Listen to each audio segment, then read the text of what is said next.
Nakita niyo na po ba ang bagong 2026 Mitsubishi Destinator? Kayo po ba ay may plano na bumili ng bagong Mitsubishi Destinator o baka may nakita na kayo nagda-drive nito sa daan? O nakasabay po ninyo during traffic? O isa po kayo sa nakapag-test drive na nito? Congratulations mga ka-idol dahil kami hindi pa. Pero kung nagbabalak po kayo at wala pa kayong time to visit the Mitsubishi dealership, mas maganda panoorin po ninyo ang video ito hanggang matapos dahil ako mismo ay may sariling first impressions sa SUV na ito at may mga bagay-bagay na hindi ko type o hindi ko kursunada. Depende na lang po sa mga nakapag-test drive na o naikutan na ito. So, kanya-kanyang taste tayo mga ka-idol. Okay? Before that, konting patalastas lang tayo. Sa mga nag-apply ng auto loan, sa car dealership o bangko at wala pang update coming from your agents o ng manager, walang CI, more than 2 weeks na, definitely reject. Decline na yan mga ka-idol. Baka may findings po sa inyong account. Maaring may CMAP po kayo o may kapangalan po kayo na CMAP, kulang po kayo sa documentation o mali-mali ang inyong sagot during CI. Misrepresentation mga ka-idol, in short.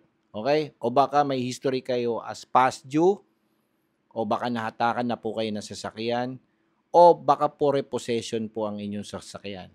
So kung may mga issues kayo na ganyan, concern kayo na ganyan, pwede nyo po akong i-follow sa aking Facebook page at sabihin po ninyo ang inyong mga concerns at ating susolusyonan yan mga ka-idol. Pero, meron tayong corresponding talent fee sa mga may issues na ganyan. Dahil syempre, hindi po basta-basta yan mga ka-idol. Ito troubleshoot natin yan eh. At kung gusto nyong magpa-approve, walang problema mga ka-idol. Tuturuan ko rin kayo mga ka-idol. Okay? So, let's go mga ka-idol. Nung una ko nakita yung bagong 2026 Mitsubishi Destinator ay totally gwapo mga ka-idol. Yes. But, nung nakita ko yung figures ng price, napailing ako. Dahil sino nga ba ang mag-aakala na ganito pala ang presyo nito? Di ba? Halos pumantay na ito sa isang 4x4 turbo diesel na SUV. O, di ba? O mas mahal pa siya sa isang plug-in hybrid mga ka-idol. So napaisip po ako dito. Anyways, okay. Meron po itong 4 na variants. So lahat po ng Destinator ay 1.5 liter po yan na naka-turbo and CVT. Front wheel drive mga ka-idol. Okay? Yung unang variant natin is GLX 1.5 G-Turbo CVT. Ang price po niyan ay nasa 1,389,000. Then yung next naman is yung GLS 1.5 G-Turbo CVT. 1,599,000. So yung price na ito, way back 2010, top of the line na po ito ng 4x2 diesel na SUV. Okay? So tignan nyo mga ka-idol, middle variant na lang ito sa ngayon. Okay? Third is GT na 1.5 G-Turbo na CVT monotone ang kanyang kulay. Isang kulay lang mga ka-idol, no? 1,929,000. O mapapaisip ka, di ba? Then yung pinaka top of the line is GT 1.5 Turbo CVT na two-tone staggering of 1,939,000. At kapag napili mo ay white pearl color, additional 10,000 po yan on top of the regular price. Ganon kalupit ito mga ka-idol. Okay. So ano ang first impressions ko dito sa bagong SUV nito? Ay walang pinagkaiba po ito sa jowa natin noon. Na unang tingin mo ay napakaganda. Nung nilapitan mo ay masungit. Pero na naging jowa mo na ay okay na mga ka-idol. Sweet pala, malambing pala at mapagbigay. O, di ba? Pero may mga may mga bagay-bagay na hindi mo rin type o di mo kursunada. At yun ang pag-uusapan natin dito mga ka-idol. So ano ang first impressions ko? Unang tingin ko ay syempre futuristic, impressive, modern design na parang pinaghalo mong Korean, Chinese, European, Japanese brand. Parang ganun mga ka-idol. Ganun ang una kong impression sa kanya. Competitive naman ang features comparing doon sa mga kalaban niyang mga top high-end na brands. Adequate power versus weight dahil sino bang mag-aakalain na ang 1.5 liter kaya pala patakbuhin ang ganitong klaseng kalaking SUV mga ka-idol. Eh ang 1.5 eh normally ginagamit lang po yan sa mga kotse at maliliit na SUV, yung compact SUV o di kaya yung MPV. Okay? Good cabin space. Naikutan ko po ito mga ka-idol. Nasakyan ko po mula dun sa cockpit all the way sa rear. Maluwag naman. Okay naman mga ka-idol. And then with regards to fuel consumption, eh average. Hindi ko pa na-test ito mga ka-idol. Kaya kung kayo po ay nakabili na nito, please share mga ka-idol. Pero may mga nakita na akong videos nito sa YouTube na tinest drive po sa Indonesia at iba naman dito sa Pilipinas. So according to them, eh, okay naman daw ang kanyang fuel consumption. Matipid naman daw. Okay, so next is yung mga bagay-bagay na medyo ayaw ko. Sa akin lang yun mga ka-idol, pero hindi ko alam kung ano ang opinion nyo dito. Kayo yan eh, nirerespeto ko yan mga ka-idol. Pero para sa akin, eh, meron akong sariling insight dito. Number 1 is yung kanyang front wheel drive feature. Eh, SUV yan mga ka-idol eh. Eh, mas mainam yung rear wheel drive. Tama po ba?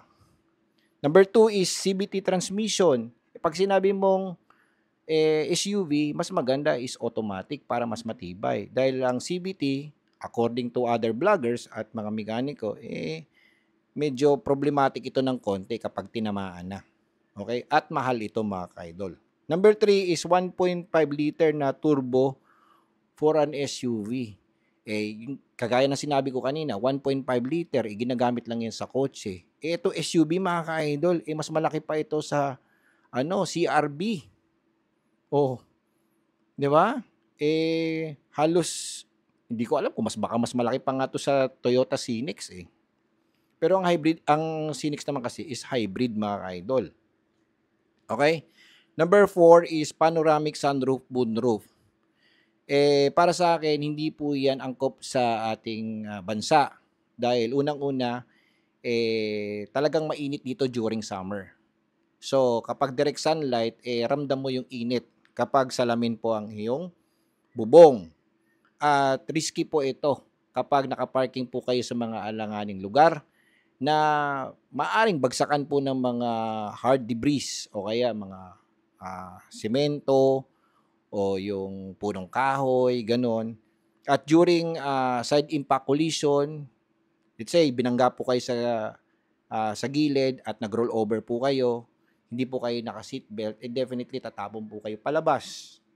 At dun sa mga tamad na maglinis po ng kotse, eh, yung acid rain ay kakapit po dyan at makikita mo magkakaroon po yun ng mga watermarks. So, hindi na po maganda tingnan ito during night time kung gusto mo nyong makita yung moonlighting experience, eh, medyo pangit na mga ka-idol. Yun lang naman ang assessment ko. At kung sakaling mabangga po kayo in sideways o any angle mga ka-idol na mag-cause ng misfit sa inyong roof, eh definitely ito po yung cause na magkaroon po ng leakage. Okay? So magastos ito mga ka-idol lalo na kung wala po kayong insurance.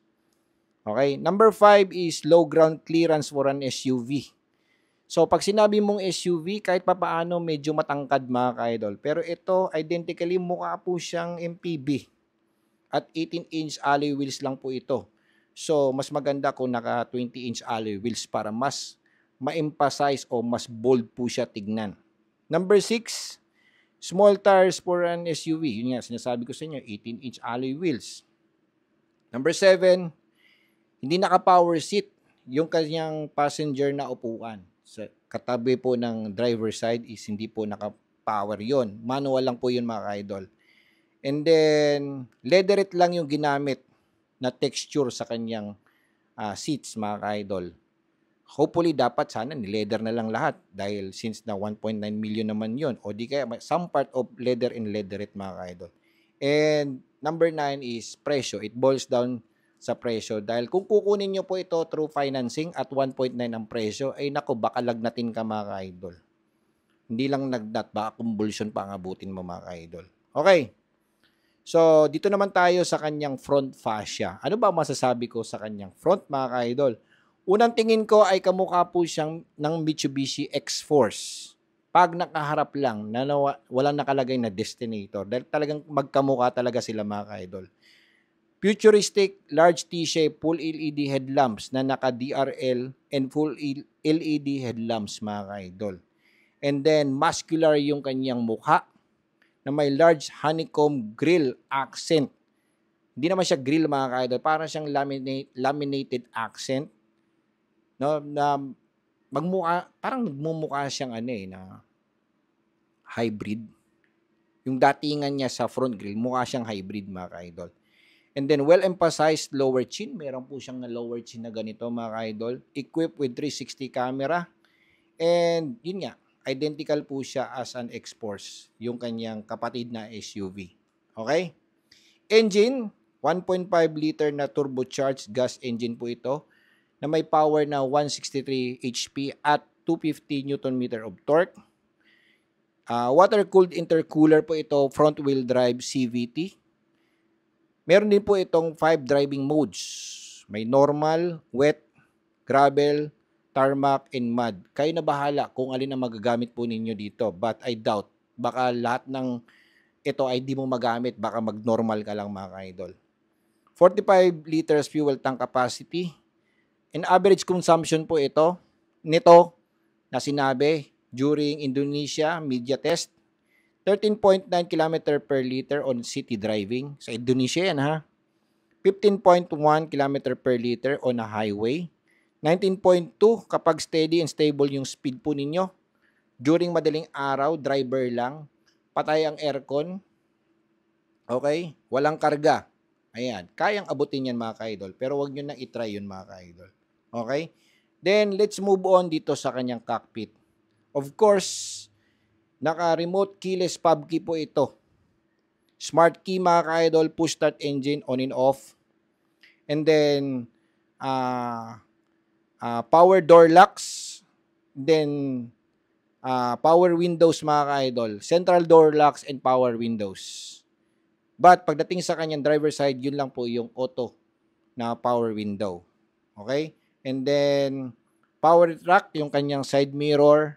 Adjustable tilt and telescopic, yung kanyang steering wheel with EPS, electric power steering. Wrap ito na 3-spoke steering wheel. Wrap ng leatherette din po ito with multifunction controls.